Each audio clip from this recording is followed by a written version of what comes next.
Moscow के अभेद्य किला माना जाने वाला क्रेमलिन 3 मई को ड्रोन हमले का शिकार हुआ। किसी अज्ञात ड्रोन ने क्रेमलिन पर हमला कर दिया। टारगेट थे पुतिन, लेकिन हमला अपने मंसूबे में कामयाब नहीं हो सका। हमले के बाद क्रेमलिन हाई अलर्ट पर है, लेकिन सवाल उठता है कि आखिर कैसे पुतिन के किले पर किसी ने ड्रोन हमले का दुस्साहस किया है, और क्या अभी तो क्रेमलिन की सुरक्षा में एयर डिफेंस सिस्टम तैनात क्यों नहीं थे, और अगर तैनात थे तो ड्रोन उसे चकमा देकर कैसे घुस गया। हालांकि पुतिन की सुरक्षा को देखते हुए उन्हें खुफिया बंकर में शिफ्ट कर दिया गया है। खतरे को देखते हुए पुतिन के परिवार को भी मॉस्को से दूर साइबेरिया क्षेत्र में भेज दिया गया है। इसके अलावा क्रेमलिन की सुरक्षा के लिए एयर डिफेंस सिस्टम एक्टिव कर दिया गया है। इसी बीच मॉस्को ने दावा किया है कि हमले के पीछे यूक्रेन का हाथ है। इस हिमाकत को नजरअंदाज नहीं किया जाएगा। यूक्रेन को इसका अंजाम भुगतना होगा। लेकिन सवाल उठता है कि क्रेमलिन पर हमला करवाकर यूक्रेन अपनी कब्र क्यों खोदेगा। दूसरी बात, यूक्रेन के पास इतनी क्षमता नहीं है कि वो पुतिन को सीधे सीधे चुनौती दे डाले। यूक्रेन ने इस हमले में अपना हाथ धोने से इनकार किया है। ऐसी भी आशंका जताई जा रही है कहीं क्रेमलिन पर ड्रोन हमला रूस का फॉल्स फ्लैग ऑपरेशन तो नहीं।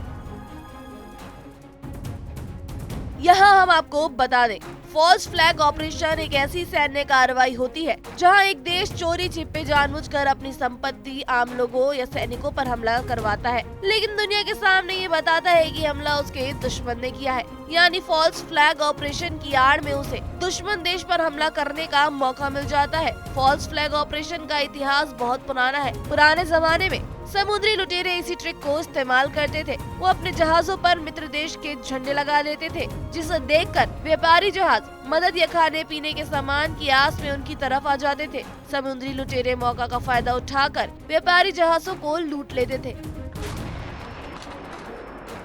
आपको जानकर हैरानी होगी कि दूसरे विश्व युद्ध की जड़ फॉल्स फ्लैग ऑपरेशन ही था। जर्मन तानाशाह एडोल्फ हिटलर ने 1939 में फॉल फ्लैग ऑपरेशन के जरिए ही द्वितीय विश्व युद्ध की शुरुआत की थी। ऐसे में आशंका जताई जा रही थी कि पुतिन ने क्रेमलिन पर हमला करवाकर फॉल्स फ्लैग ऑपरेशन को अंजाम दिया है। इसकी वजह हम आपको बताते हैं। रूस बीते 15 महीनों से यूक्रेन के साथ जंग लड़ रहा है। रूस को इस जंग की भारी कीमत चुकानी पड़ रही है। ऐसे में रूस जल्द से जल्द जंग खत्म करना चाहता है। इसके लिए यूक्रेन का शीर्ष नेतृत्व टारगेट पर होगा।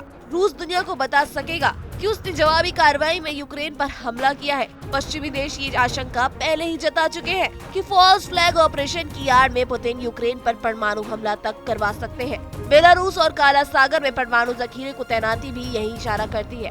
पुतिन ने केजीबी में 16 साल काम किया है। ऐसे में उन्हें ऐसे ऑपरेशन में महारत हासिल है। पुतिन बखूबी जानते हैं कि ऐसे मौके का फायदा कैसे उठाया जाए। पुतिन कई बार धमकी दे चुके हैं कि रूस की जमीन पर हमले का जवाब शस्त्रागार में मौजूद हर एक हथियार के जरिए दिया जाएगा। ऐसे में पुतिन के पास यूक्रेन के खिलाफ सामूहिक विनाश के हथियार का इस्तेमाल करने का पूरा बहाना है। तो इस रिपोर्ट में इतना ही। देश दुनिया की तमाम बड़ी खबरों के लिए देखते रहिए TV9 भारतवर्ष।